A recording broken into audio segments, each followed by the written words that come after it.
Hello pilots and welcome back to another X-Wing flight video brought to you by Out of Arc Gaming. As always, my name is Phil and today we have a really good fun Scramble the Transmissions game with my good friend Ben. He was actually practicing a variation of this list in preparation for the Worlds qualifiers at the UK GE, so it's really good fun to help him, and we actually have him here to talk through it with me as well, which is quite good, so welcome along, Ben. Thank you very much. Yeah, pleasure to be commentating again. Well, it's great to have you back. Obviously, it's been a while because I've been away and you've been busy off gallivanting, playing world champions, having lots of fun. So it's great to tie you down and just talk about X-Wing rather than play for a bit. Yeah, sounds good. So as I said, we have a Scramble the Transmission. This is the newest version, so we're actually playing the most up-to-date rules for a change. You know us, we're normally a little bit behind the times. So going to run through the list. Got myself on the left flying a Republic list. We have Contrail with Deadeye Shot, R4 Astromech, Precision Ion Engines, the Alpha 3B Besh and Prox Mines. Hawk in the LAAT with Dedicated, Cluster Missiles, XX-23 Thread Tracers, Wolfpack, Agile Gunner and the Ablative Plating. Mace Windu in the Delta 7 with Brilliant Evasion, Heightened Perception, R4 Astromech and the Calibrated Laser Targeting. And 2 Bravo Flight Officers in the N1 Starfighters with the Fire Control System, R4 Astromech and Ion Torpedoes. I'm glad those last 2 are exactly the same because I was running out of breath just going through this massive list. That is a lot of upgrades. Yeah, I don't think I've ever flown that many upgrades except in an Epic game. Like looking back at it, I'm like, the stack of cars that I had to transport for that was incredible. So what have you got to come up against this? I am sticking with my Scum, and I've got the Mandalorian. It has got Fearless L337, the Child, Greedo, Mandalorian Optics, and the Razor Crest title. And then we got Manaroo and the Jumpmaster with the Notorious, Dengar, Gunner, Contraband Cybernetics, Punishing One, and the R5P8 for rerolls. We got Palob with Fearless, Protectorate Gleb, and with the new changes, you can now equip the Moldy Crow title, which is great, and he's only 5 points, which is incredible value. And then finishing that off, we've got Laetin in the M3 with Marksmanship and Ion Cannon. Nice. It's not often we see M3s. It's quite nice to actually have them on the board because they are ridiculously cheap now. Yeah, they've dropped in they're incredible value now. They're all 3s across the board, if I remember rightly now. Yes. So, and you've just got so many different tricks in there, but yeah, Well, Palob I think Ceresu might be 4. You're gonna make me check that now. Yeah, I think she might be a 4. Let's have a quick look. Maybe I'm mistaken. Ceresu and Genesis Red are 4, yeah, so I stand corrected. But the rest of the them rest of them are all 3s. Yeah. And Palob being 5 points. And what I think is amazing is the Moldy Crow title is 0. Yeah, that's because that good. Used to be an expensive upgrade. I know they've limited it to which ships can actually have it now, but to get that config for 0 is just mind-blowing. It's so good, and I would put it out there that it's probably one of the best config cards in the game. Yeah, it just, the way it transforms, I think it transforms a ship so much. Yeah, I mean, giving it that 3-dice shot out the front arc in itself is great. I mean, it's just a really good config card. But also, I just want to point out that those ships look amazing.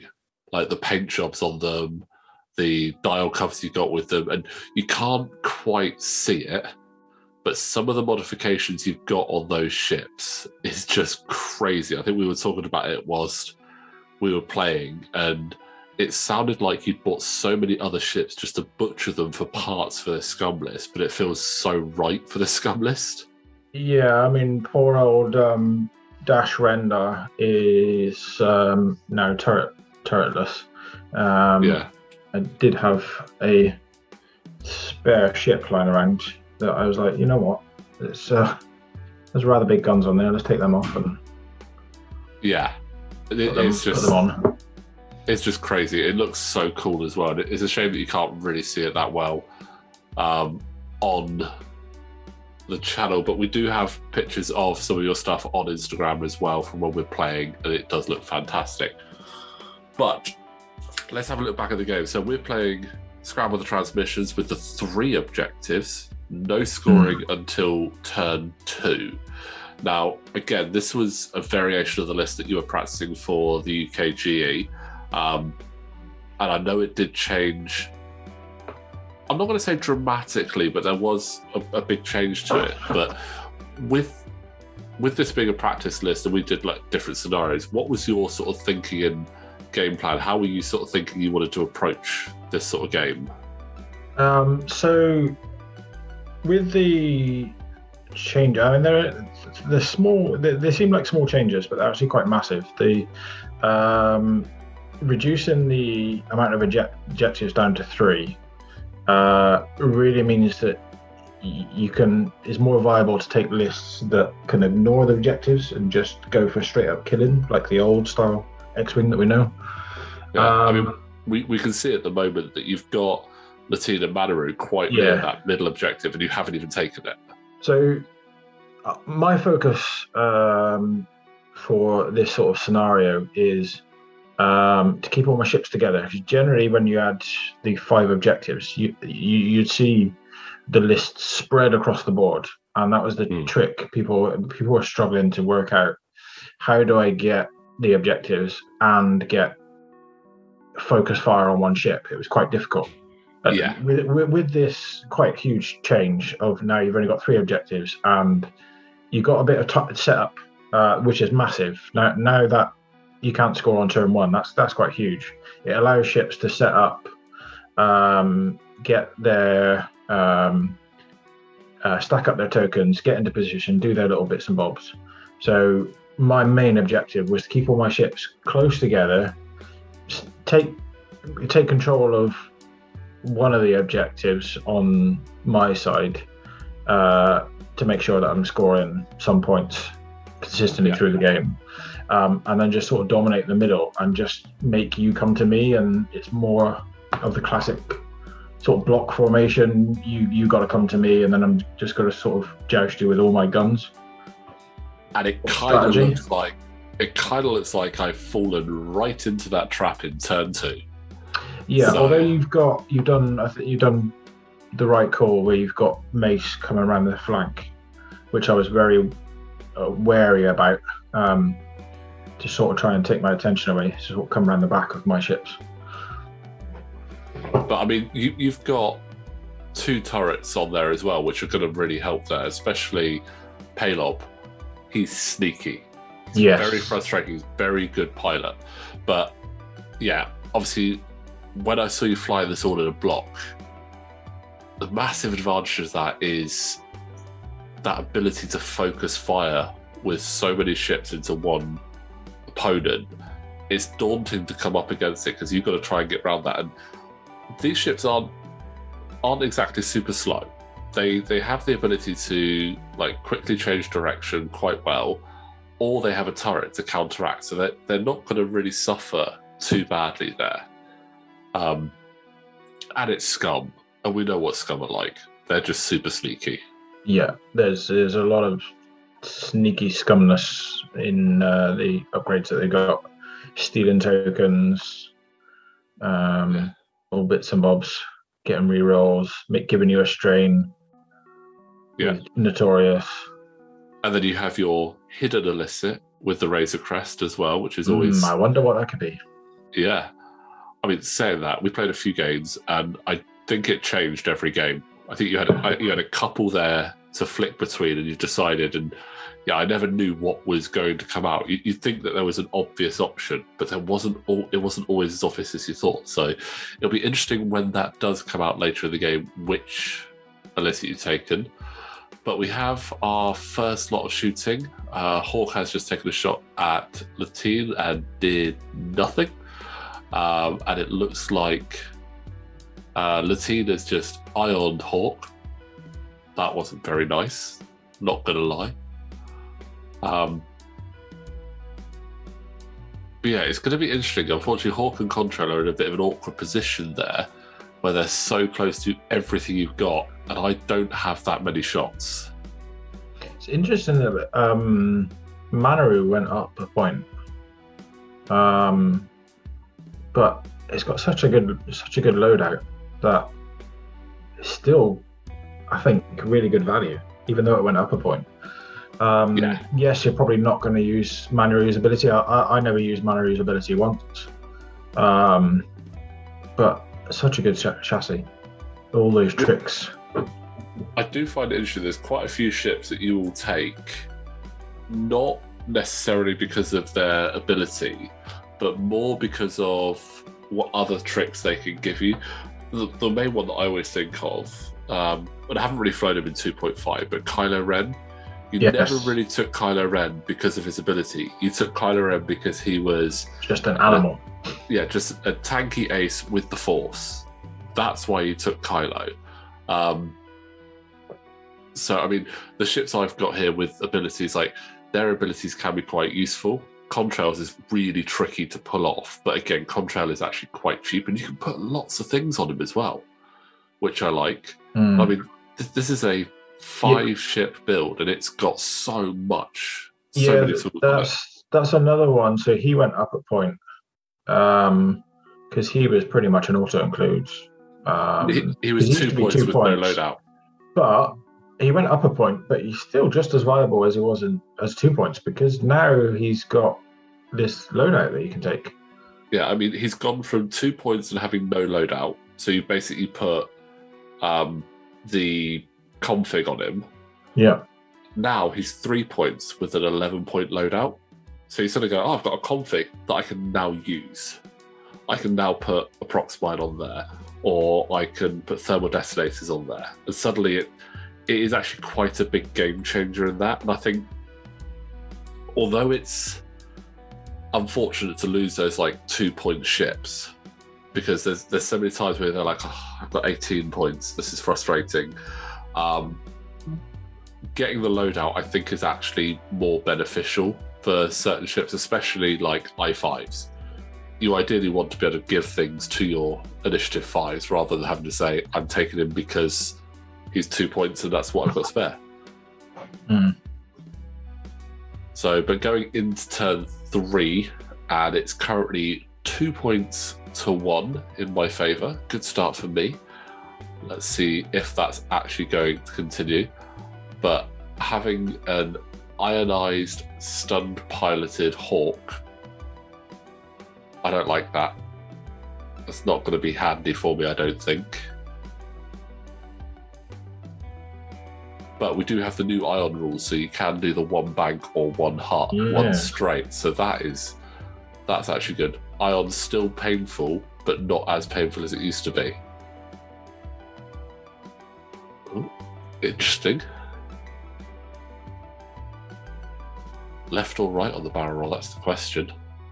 Left would be good to block your moves. Yeah, but then this whole squad could turn into you. Yeah. So go right. I think that's the right option, actually. Yeah. Swing him round and see if I can get him behind. Although left would have been interesting. If you'd have blocked Laetin, could have caused a massive conga line of everything bumping into each other and causing damage. Because Palob did lose a point of damage early on when his bank was more swingy than you expected. Yeah, I've done that a few times.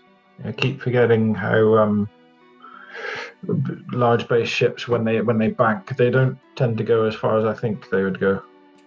No, they really don't. Did you do that at the GE, or did you manage to avoid it? No, I took your advice. I managed to avoid it. No, I learned my lesson. I learned my lesson and kept them away. I was going to say, the practice games we had, I think... Practice games, I pretty much did it, every game? Every game. Yeah. Every game. I was just trying to keep them super close, and I was being a bit too close. And every time I rolled that dice, it was a damage. And you've just stolen my objectives. Yeah, the only thing that I think I made, I sort of stole your objective, and then I realised, well, actually, you could just kind of take it back. But then it still just it stops you taking another action, I suppose.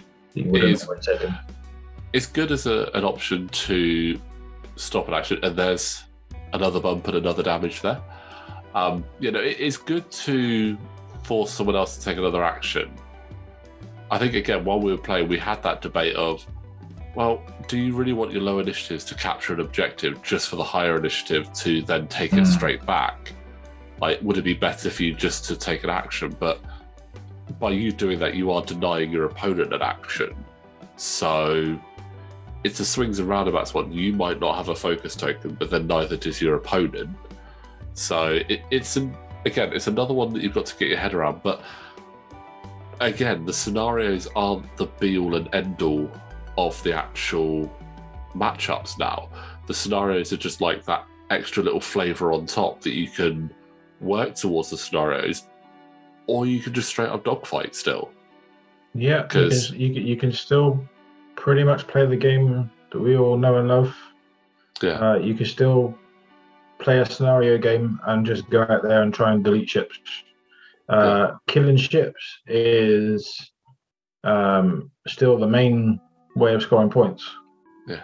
But it's good to see that you can go down the other route as well, and you can just go, you know what, I'm going to try and win by objective points.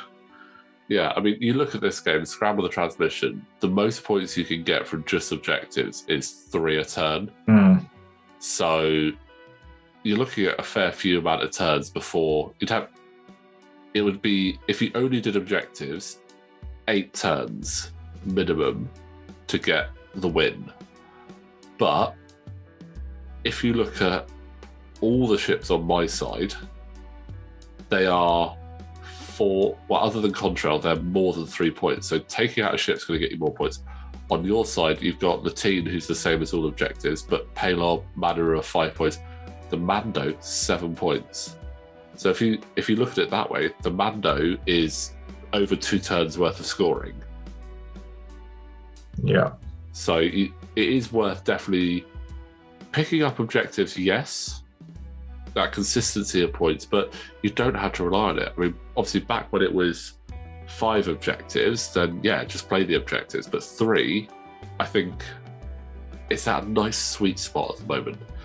And I'd be interested to see if they have any more scenarios in the offing as well. I've got a feeling there'll be more scenarios coming. Yeah. That is a big cluster of ships in the middle there. And looks like Contrail didn't take damage when he bumped into Yellow, but Hawk did take some damage when he bumped into Contrail, which is a bit disappointing for Hawk there. And that looks like it's going to be a nice juicy 5 points for you to get fairly quickly.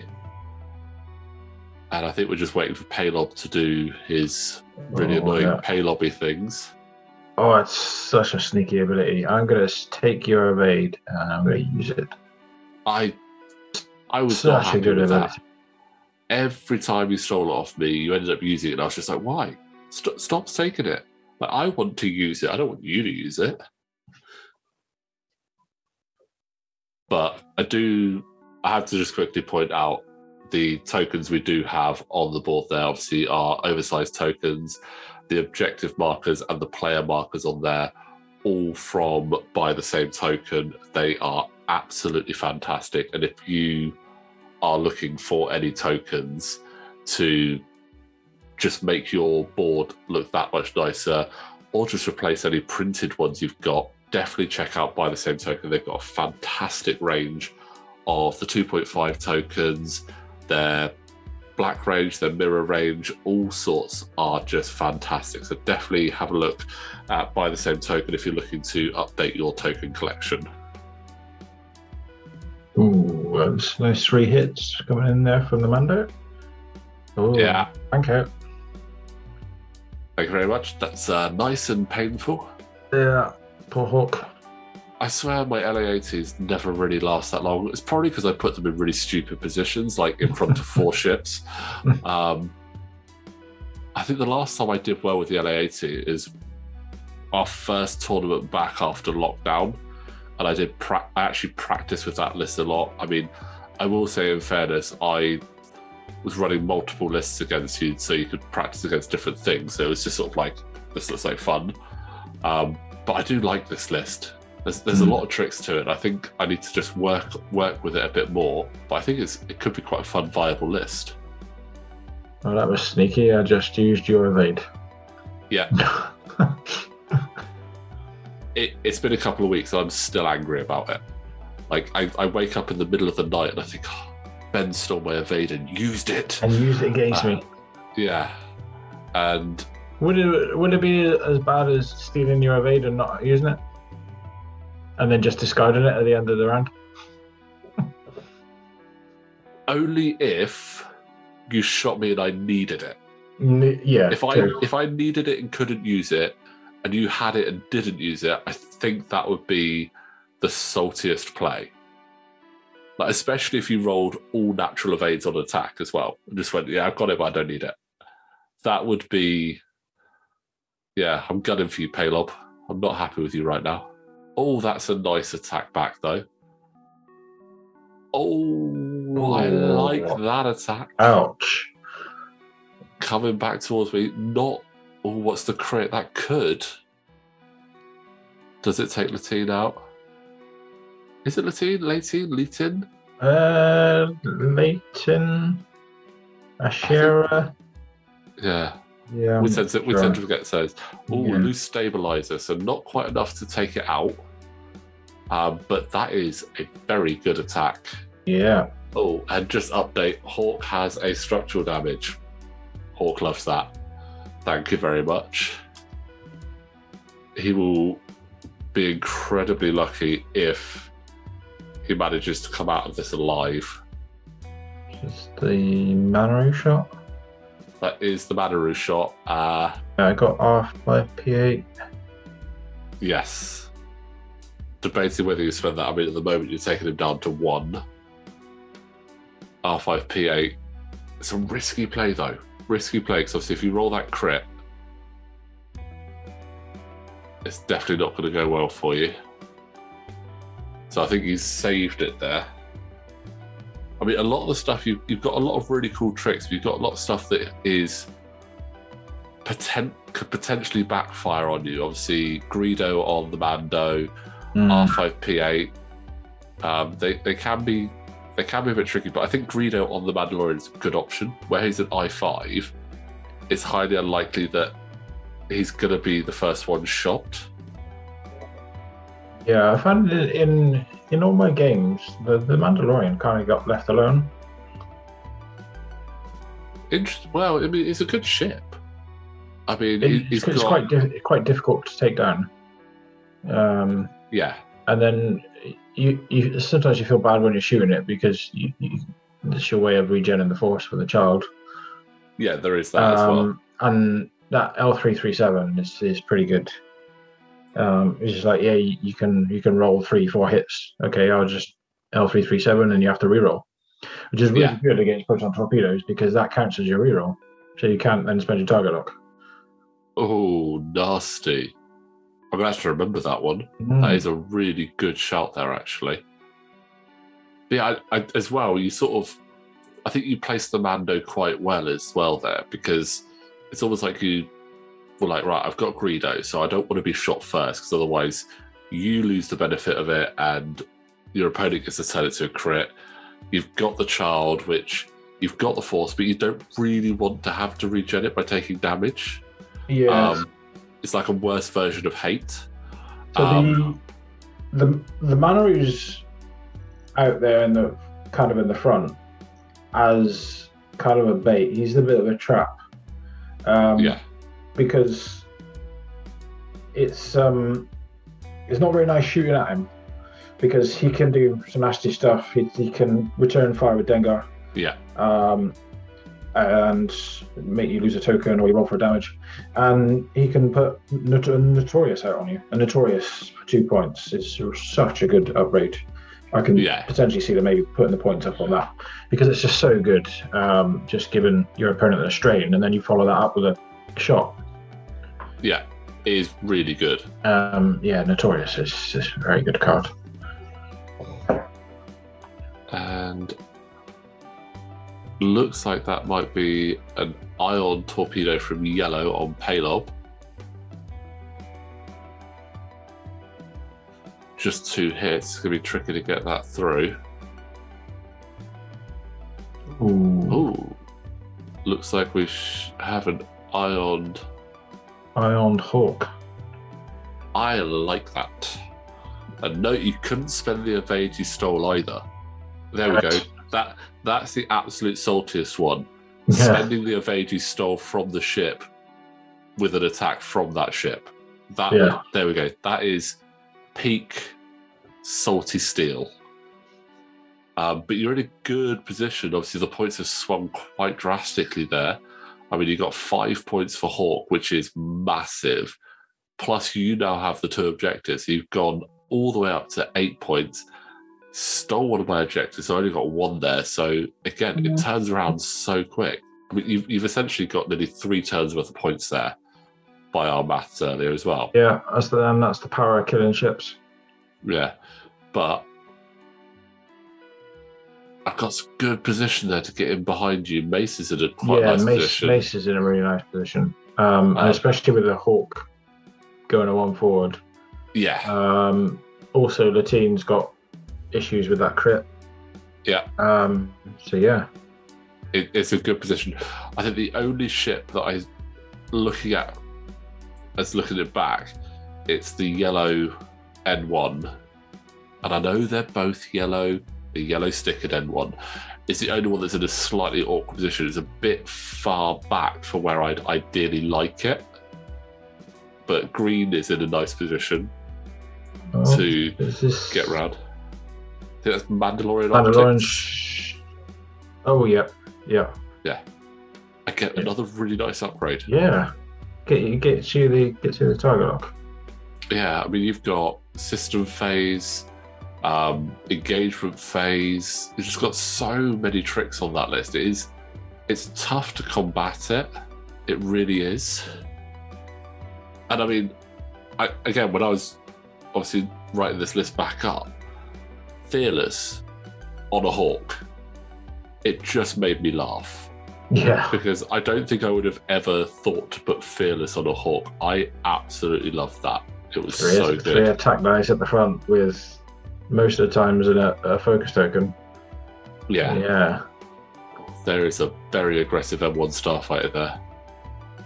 He is not happy you took out his Hawk buddy. Which, of course, taking out Hawk, I lose the fire convergence ability, which is just so good and just really helps with ship support there. And I forget it most of the time, but it is a great ability. It's just disappointing that the Bravo flight officers did go up in points. I feel 4 points might be a little bit too much for them. But then 3 points also feels a bit too low.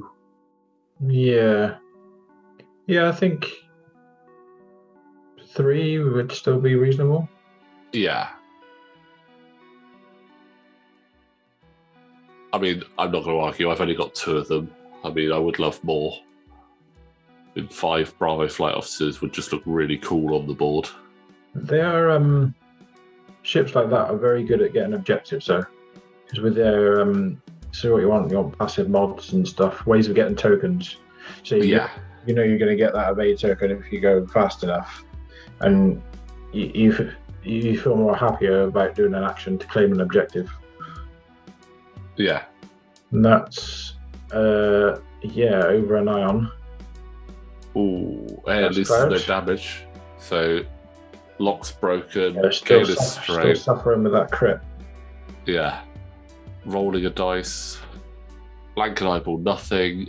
Hit 1 ion, crit triple ion. I would definitely be okay with you getting ionized there. take you out of the game another turn. I like the mechanic of what they added, where you can remove locks. Yeah. I don't know. I've used it a couple of times. It's like, oh yeah, I could go. But if it's like risk versus reward, yeah, you can fly over the gas cloud and ignore, get rid of your target locks. It does make it a very nicely positioned bomb. Yes, I did enjoy that prox mine. It's always satisfying when a prox mine triggers. I think I forgot about the bombs at that point. Yeah, and was just committed to the K-turn. And to be honest, although the V-wings can take bombs, you don't see them that often, and especially this was not long after the points had updated, because when we were playing this, they weren't technically live at that point, but obviously the GE was running them as live. So you'd see Contrail on the board and you just expect them to have nothing. Oh, sneaky Contraband Cybernetics. Yeah, allow me to do that. Contraband, yeah, it is. All those objectives. It's going to be a nice scoring turn for you there. Yeah. Just a relief, just having Contraband. You just feel like you can get that K-turn and get that action.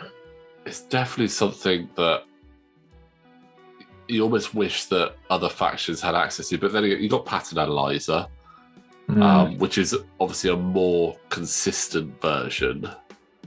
And then you got stuff like Prime Thrusters. So Contraband, it is just a one-shot thing. So well, Empire. That's what it's looking. Yeah. True. And I've just spotted where the Hawk went. This is where banking with a Hawk, when it's ionized, yes. So normally I would only be able to go one forward. Yeah. New iron rules. Which would make you so much easier to catch, but that's good. That's actually the best, probably a really nice thing there, especially for the opponents that's been ionized. It makes you less obvious as to where you're going to be, and that is a very maneuverable Mace Windu there. Trying to catch the Mando. Did it work? Yeah, I think you got a bump. Yeah, I was going to turn in. And I think without that barrel roll, you'd have been able to turn in quite successfully, and Mace would have had no shot.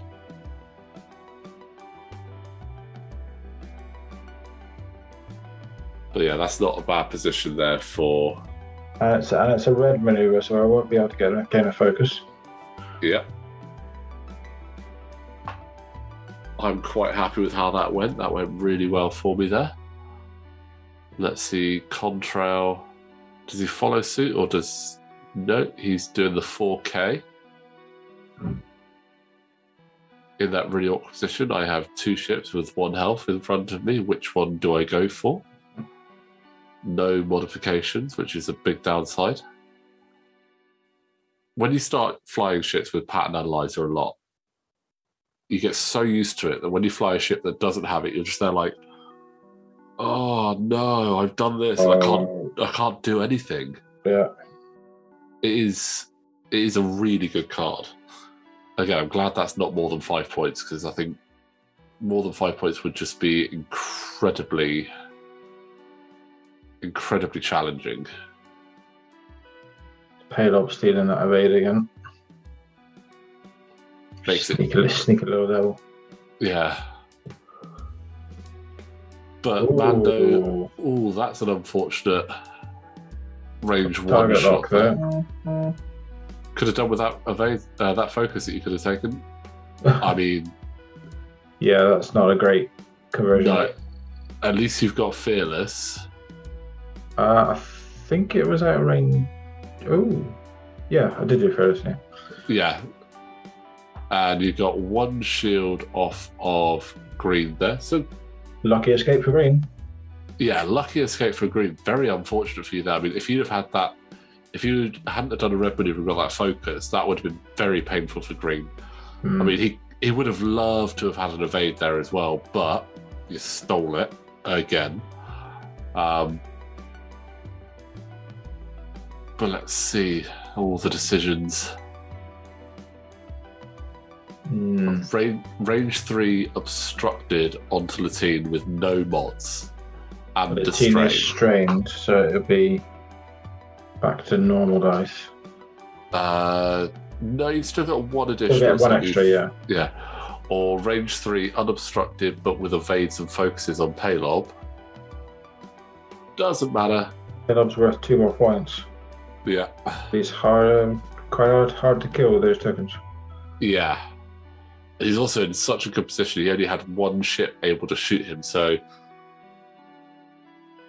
it's tricky. The positioning, like you've broken the squad up a little bit, but it's working really well to protect them. I mean, obviously, I don't think having to do a straight was really in your plans there with the team, but no. Oh, come on! That's a nice hit. Come on, 3 hits. Oh. And that's all 3 going through. So that is green down to 1 health. That's sad times. I'm just glad you're not scoring half points on this. How do you feel? So it's only chance engagement, or chance encounter, close encounter? That one, that's the only one you score half points on, and I kind of understand it because it's the only one with one objective. It's pretty much a dogfight, isn't it? Yeah. So, do you think that's the right call?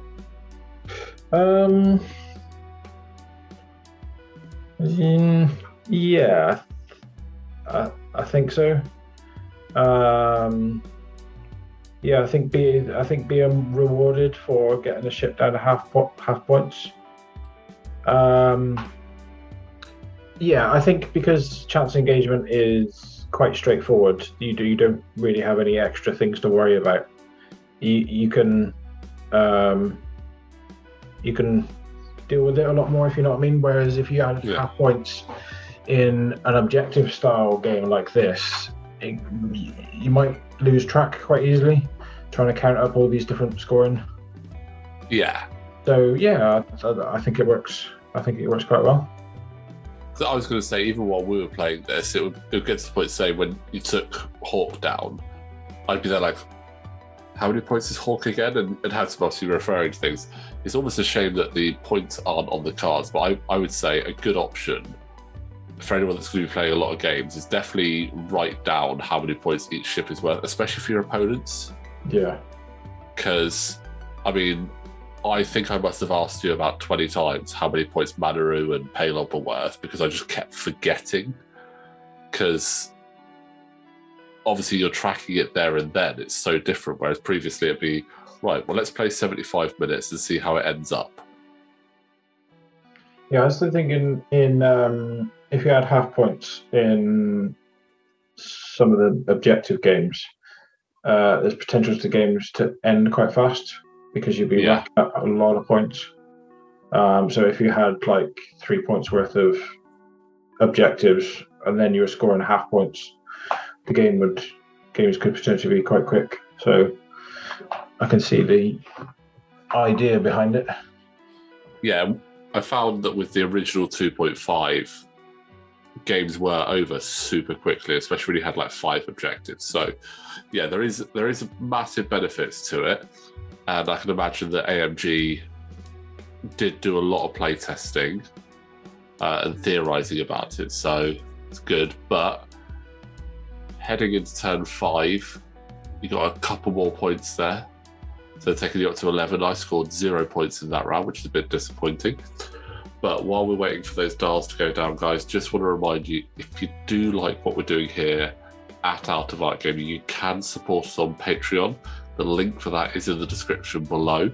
We do have some sneak previews going up there regularly, little bits of information about what we've got going on in the background as well. And your support would obviously be really appreciated and allow us to continue doing what we're doing here.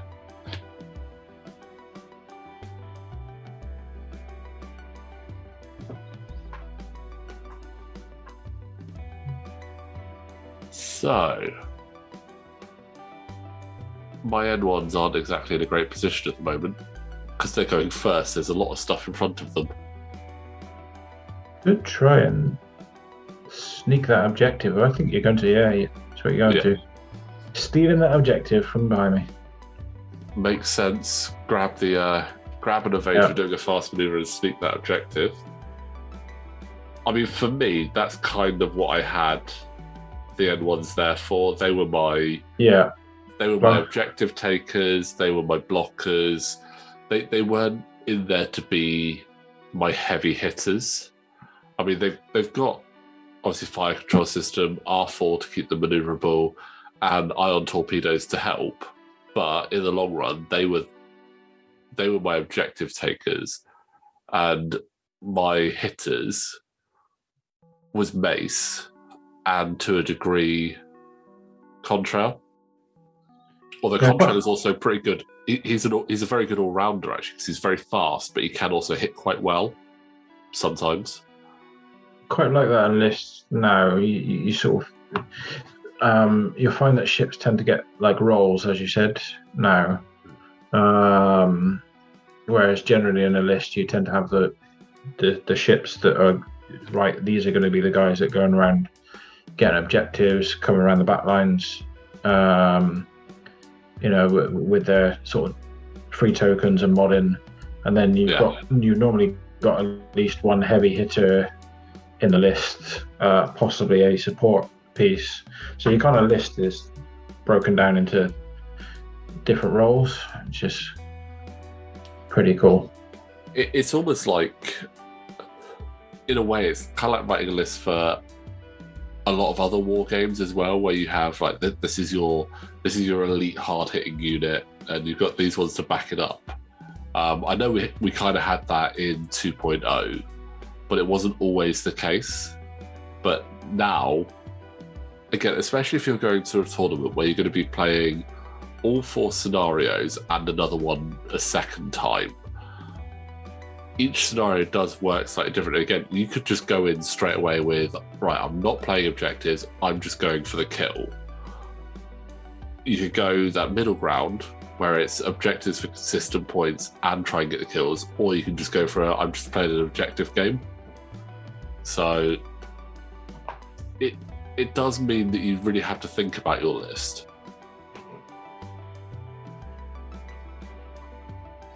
Yeah, and there's a lot of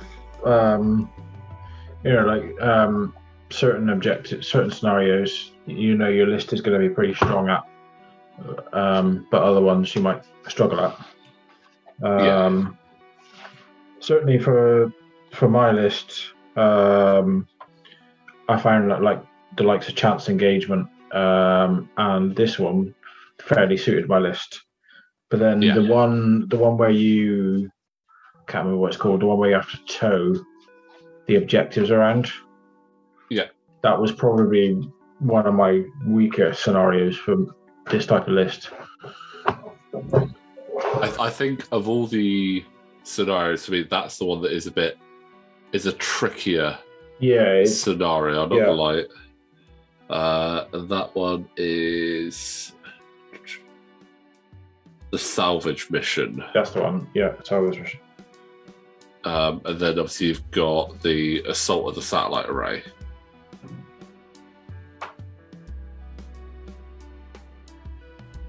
Which assault of the satellite array is actually, I quite like that one. It's that middle ground between scramble and chance engagement, because you don't actually have to do the action to take it, but it's having more things within range of it to control it.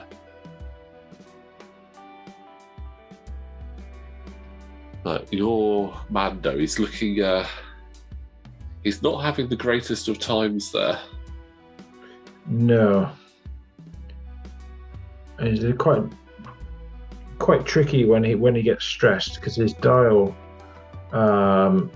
his only blue maneuvers are straight. Yeah, which is very tricky. Yeah, so you've kind of got to, it's almost like a bit of pre-planner with him. You kind of got to think, right, okay, I'm going to be stressed. So the next turn, ideally, I'm going to have to go forwards to clear my stress, and then I can come back in again.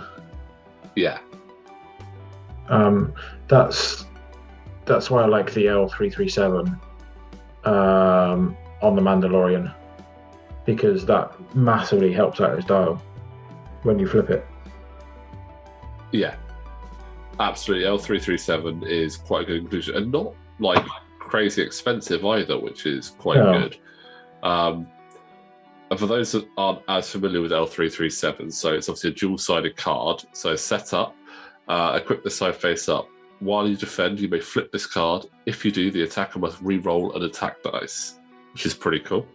And then when you flip it, if you are not shielded, decrease the difficulty of your bank maneuvers, which for the Razor Crest would be crazy because then you get the 1, 2, 3 blue banks.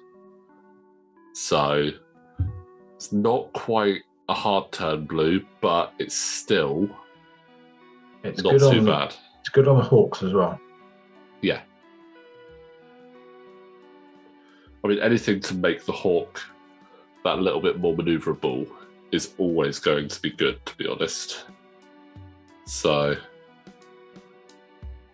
okay, this is... oh, that's Manaroo R5 P8 reroll. Yep, and causing damage to yourself. Not gonna lie, I am wholly okay with that.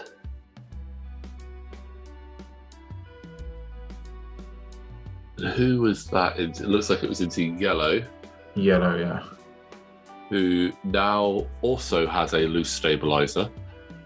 That's just rude. You don't give an M1 loose stabilizer. That's the last crit that it wants. They're maneuverable. Oh, next. That's like giving a loose stabilizer or a damage engine or something to a TIE Interceptor. Ooh. And is that trying to... oh, nicely evaded. Yeah, it looks like you're trying to finish off yellow there with the side up. Not a bad shout, actually. Obviously, 4 points on offer there, so it'd be quite worth it. Can we get some more damage in on Manaroo? No. Is the short answer there. So those N1s are now in a tricky position. They are hurting quite a bit, but they have scored some objectives, so that is pretty good for them. Oh, that's the strain from Notorious, and then a Dengar reroll, which didn't quite work.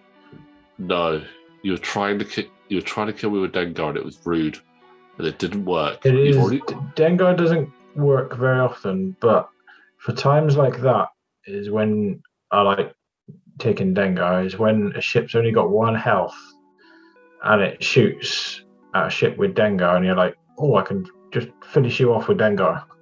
Yes. And most of the time it doesn't work, but it is that one time where it does, and you just kill someone with a Dengar return shot. Well, sometimes you only need 1 shot to do it, and if you can, it's definitely worth it. Again, 4 points, that would have put you in an absolutely commanding position there on 17. As it is, you're still got a very good point spin there. Proximity mine. Bit of a Hail Mary prox mine there. Well, it cut off my options. Yeah. I mean, if you fancy going, I don't know, 2 bank next, that would be, I'd be well up for that. That'd be brilliant. There is an aggressive 3 Talon from Green. I have to say, if you are flying your M1s, don't be scared to go aggressive. Got to do it sometimes. If you don't do it, you'll struggle. Sometimes ignore the fact that you get that evade for doing a speed 3 maneuver. Sometimes you've just got to swing it around hard and get in there. That's not to the right, Ben. It's the wrong way. Sorry, I got my dial mixed up. Yeah, it slipped, didn't it? Won't happen again. Rude. Right, is M3 finally go, right, I can maybe try and get back in on this. Yeah, finally got rid of that loose stabilizer, which is lucky because 1 more turn with a loose stabilizer would have been very tricky for you. That would have been Laetin off the board, in fact. Cheeky target lock. Oh yeah, absolutely cheeky target lock. Again, I mean, why not? You've you're not really going to be doing anything else this round with Laetin, so get that target lock in while you can. Always a good option. Nice little one forward there from Manaroo, sitting right in the middle. Yellow's probably not going to like that. Yellow has repaired his loose stabilizer now, though, so if he manages to survive such a close encounter with Manaroo. I'll squeeze that in. No, just bumped. It's actually really close there as well. That's a little bit disappointing. You could have done a 2 forward. You're just not doing the right moves for me, Ben, here. Love to disappoint. And yeah, I was like, right. I was a bit impatient. I was like, right, nah. I'm not going to bother going forward and clearing my stress. I'll just get some more stress. Yeah. Did have a little bit. Had to. Yeah, just to talons and barrel rolls. Clear up the. It's been a while since I've done a talon on a medium base. Yeah. So just clearing up that roll there. And I'm pretty sure those of you watching can probably guess what illicit was hidden under that Razor Crest card there. But did you want to spill the beans on that one, Ben? I believe it was Contraband. It was indeed. Giving you 2 lovely stress tokens now to spend some time trying to clear, which you're not going to get that much chance to clear it because you have a gas cloud not that far away in front of you. So it seems to me like one of the trickier sides of the S270 assault craft is only having straight blues. Yeah. So other than that, it's a tank. It really is. Like 9 health on that ship. And Mandalorian's ability as well makes it very tanky in a joust. Yeah, it's a really nice ship. I think it looks amazing as well, which is another always plus side. If a ship looks amazing, you're going to want to fly it more. But yeah, it's just a bit of a tank.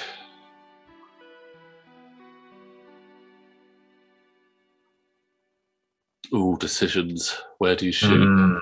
The unmodified target locked Contrail, who is obstructed, or Windu with the Force. Oh. Well, let's see. In fact, no, that's not. I was going to say, that's not Mando's target lock. That's Laetin's target lock. So that is disappointing for you. But Contrail is going to say, hi, Manaroo, my turn.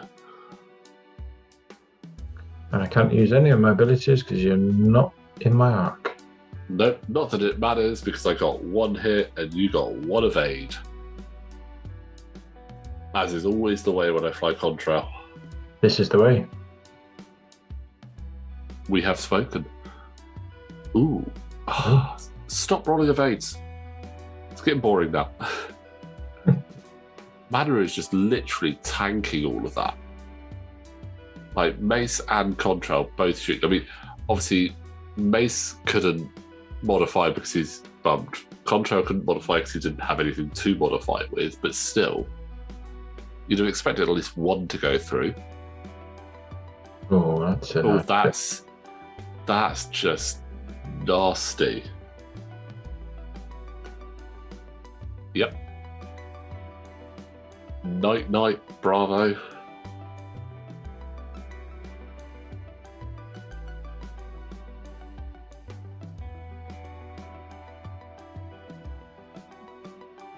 Yeah, that's a nice solid 4 points for you there as well. I mean, it was, you kind of had to take that shot. It was just too good not to. Cheeky folk. Cheeky 2-die shot. Yeah. Palob into Contrail there. Looks like no damage though. So I'm pretty happy about that. Well, that's a decent attack. Oh, revenge for his fallen brethren. Here we go. Here we go. Finally, something going a bit more my way there. And a Weapons failure. weapons failure. That's a little bit late. So...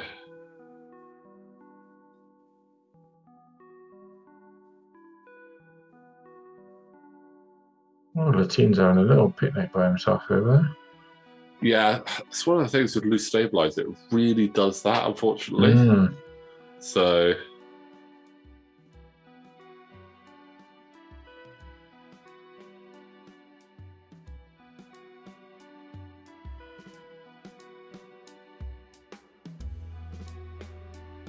But Manaroo's in a bit of a tricky spot now. Yeah. And Mando's going to take a bit of time to... I'm not sure if the free salute gets around that gas cloud.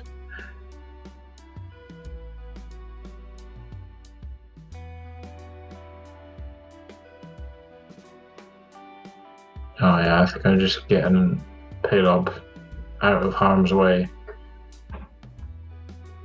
That's 5 points. If we took down Palob. Yeah. 5. It's obviously looking at the points, it's 6 to 18 in turn 7. So there's a lot. That's quite a big point swing. But taking down Palob, taking down Manaroo, and keeping one objective. It does fit. Oh, it does fit. I need. There's one thing I noticed. So going back to the half points discussion. One thing I have noticed is without the games without the half points, can be very swingy. Because 1 minute you can be in quite a commanding lead, but you can have a couple of your ships like below half health or something like that. You could quite easily turn the game on its head by killing a ship. So you can find that the games can be very swinging. Because you're not, as soon as you kill a ship, you're getting the 4 points. You're not getting the half points. You straight away get the 4 points. And it can make games really interesting. Oh yeah, absolutely. You can have a really good lead, but you're never. It's never a guarantee. I mean, we had another game. I think it was the next week, and it was just.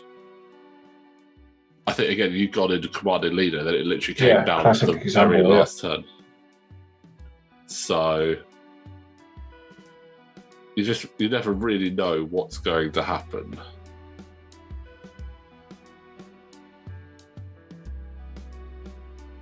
Ooh. Can Contrail take down Palob?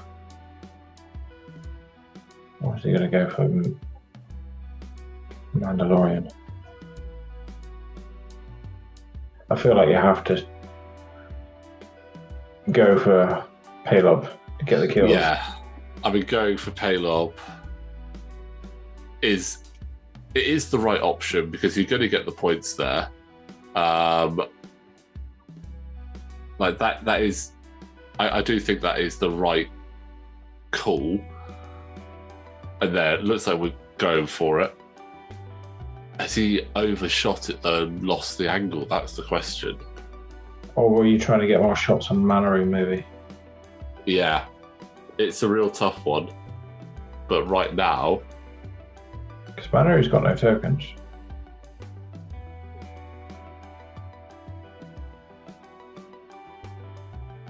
Yeah, Manaroo's no tokens, got the stress.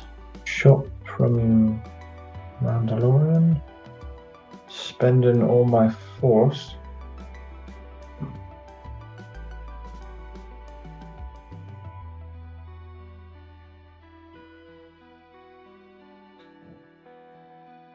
I mean, you've been saving your map all day, so you may as well take that shot.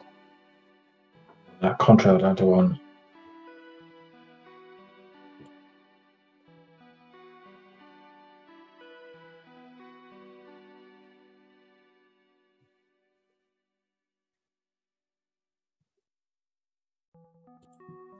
Yeah, painful. Damage sensor array as well, not ideal. A lot of different crits being sent around here at the moment.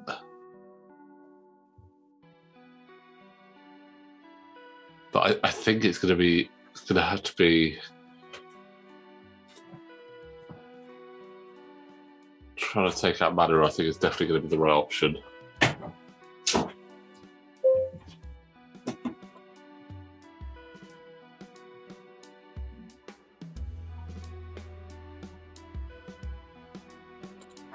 So obviously when you're flying the child, you only have that force for a limited time, unless you're taking damage. Yeah. And then if you take damage, you recover 1. That's why people probably maybe tend to not shoot the Mandalorians. It's quite a good distraction. Yeah. Although it does come with its drawbacks as well, where you can you have to give your opponent merciless pursuit, so that when they shoot the Mandalorian, they can acquire a target lock if they've got the merciless pursuit. Which I'm not going to lie, can be quite handy. Manaroo. That is board. Manaroo down. Well, if you're able to get Palob as well, that could put you quite interesting. There. At the moment, I've only got 1 objective. Yeah. I'm glad you said that, because I got the colours mixed around in my head. I forgot that I was I was red player and you were blue. I was looking going, I've definitely lost this anyway, because you got 2, but no. Yeah, I've only got the 1. Yeah, and I don't think you have any... Yeah, I don't think you have any shots left as well, which is good. I think we were literally about to go in. Yep, there we go. Tokens are being flipped. We're going into turn 8. So you're in a position now where you could, this Bravo officer could come and claim this objective. Yeah. Off for me at the top. So you got all 3. So your ideal turn would be to claim that 3rd objective and delete. Take out Palob. And that would be absolutely brilliant. I mean, you're 1 away. Still the win. And I think that's what you're going for, but I just overcooked it. Yeah. Ooh. That didn't work out too well. A 2-bank would have been so much better, because I would have cleared the stress and taken the objective. He dies. Yeah. That's 4 points to you. Oh. It's an impossibility for me to take the win now. It's now all about closing the gap. And so this many points is where I had a feeling you'd try and go for that objective, and I was going to try and shoot at you with an iron cannon, but yeah, you were no longer there. Yeah, Laetin coming in there to close that off was a good fail-safe option. I do feel a bit sorry for Laetin, because they were sort of a bit left out on their own for a bit. You got that initial eye on, and then off on the Contrail, I think it was, and then that was kind of it. I think the good thing, though, is being an I3 and only being 3 points, you didn't exactly miss having it in the fray too much, because you had everything else doing so much damage. Manaroo and the Mando and Palob were just pumping out so much damage. Like, it was crazy. I mean, the only ship so far on my side that hasn't taken any damage yet is Mace. Which isn't surprising, because we've got the Force and everything, and there are other ships that are probably a bit easier to take on, but... Mando's doing the Scum tactic of, I'm going to hide the objective. If you can't see the objective, you can't score the objective. You can't score it, exactly. It's in the Scum playlist. Yeah. There's clearing that crit. Along with stealing your evade token. So you're stealing my objective, you're stealing my token, and you're shooting my ships. Yeah. Very scummy. Yeah. Next thing they should be able to do is to take over your ship for a turn. Oh God! I just imagine that would be. You can control a ship for one turn. That would be crazy.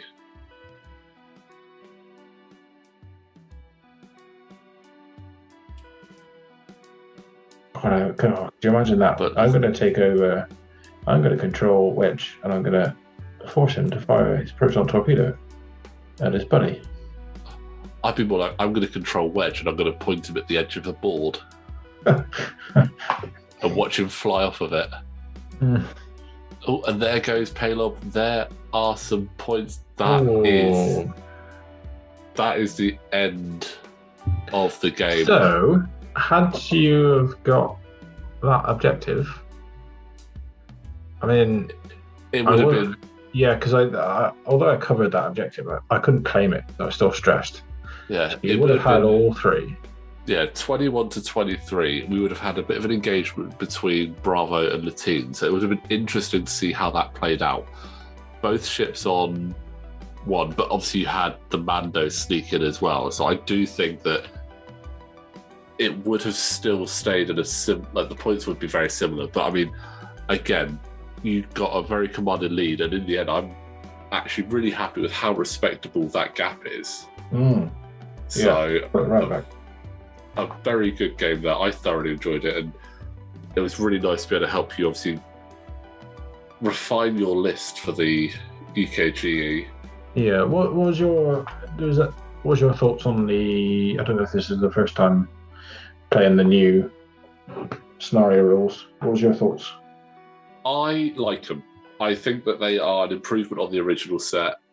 I think the games aren't as quickly over. And again, as we've already said, I think it makes scenarios like a little bit of extra flavour on top rather than what you have to do.